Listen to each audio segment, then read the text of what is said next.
Hey, it's NPR's Book of the Day. I'm Andrew Limbong.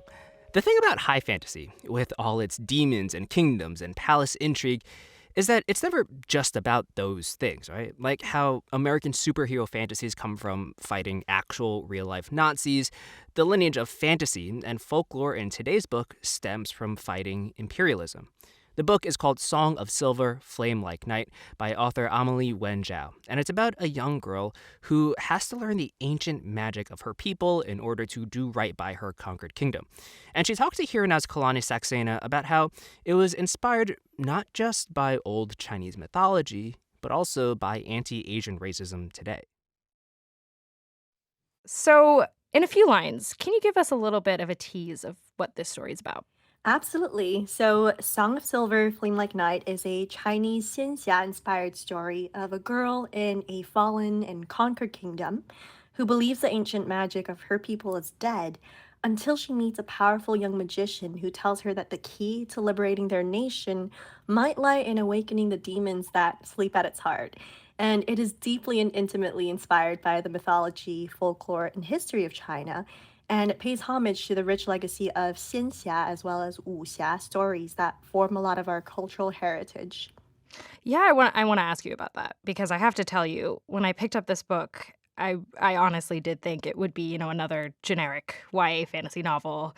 But I was really drawn in by how unique this narrative felt, and I do think that's in part because of the genres that you mentioned, xianxia. What exactly is that, and how did it shape the story you wanted to tell in this book?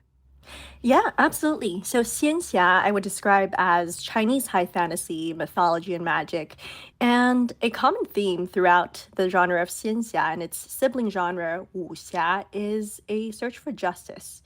So much of that genre centers around these legendary heroes who cultivate their power to fight evil and corrupt officials in service of the greater good and for the people. These genres, xinxia and wuxia, primarily arose from the people and the common folk, as opposed to being heavily influenced by the imperial class or nobility, which was much of literature back in the day. So, interestingly enough, during several dynasties in Chinese history, these types of works were restricted because it was feared they stirred anti imperial sentiment.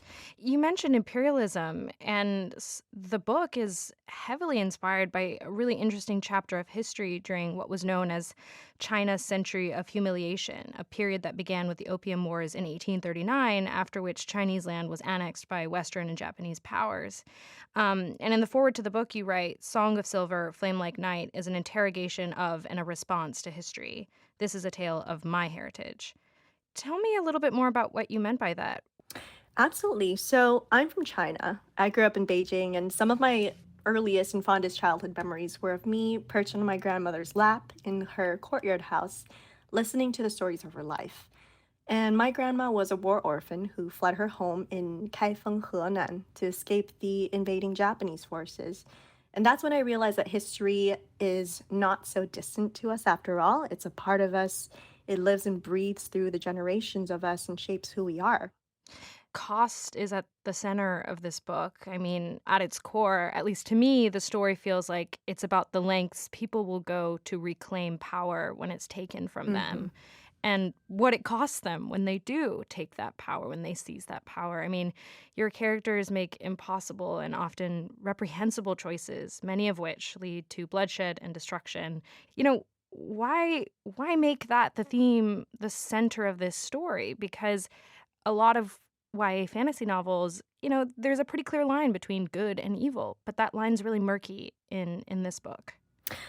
I think a lot of that draws from a philosophy of yin yang and zhongyong, or the doctrine of the mean that we have in China, which is that there has to exist some form of balance instead of extremes and absolutes. So, Song of Silver, Flame Like Night explores power and how that shapes our history and our culture and societies. Too little and you fall to those with more power than you, and in this case, the external colonizers that came and Mhm. conquered the land. But too much, and it corrupts you because at some point, you shift into seeking power for the sake of holding power at whatever the costs that may come with. Mhm. Song is a book born out of your culture, your heritage, your family history, as you've talked about. What does it mean to you to get to put this story out into the world? Honestly, I started writing this during the pandemic. At the time, living in the US, we were also being exposed to a spate of anti Asian rhetoric. And I just remember waking up every day to the news that people like me were being attacked in new and horrendous ways. And I felt just really angry and helpless. And so I wrote down two lines at the time. I wrote, "She would no longer be the flower, she would become the blade." As Chinese people, we have such a rich cultural heritage, and we're such a diverse group of peoples that have really come through and persevered through the tides and turns of history. So I wrote this book not only to empower us, but to celebrate us.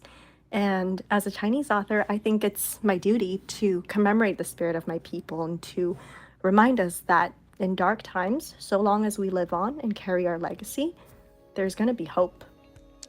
It's so beautiful. That's author Amélie Wen Zhao. Her new fantasy novel, Song of Silver, Flame Like Night, is out now. Thank you so much for joining me. Thank you. Thank you so much.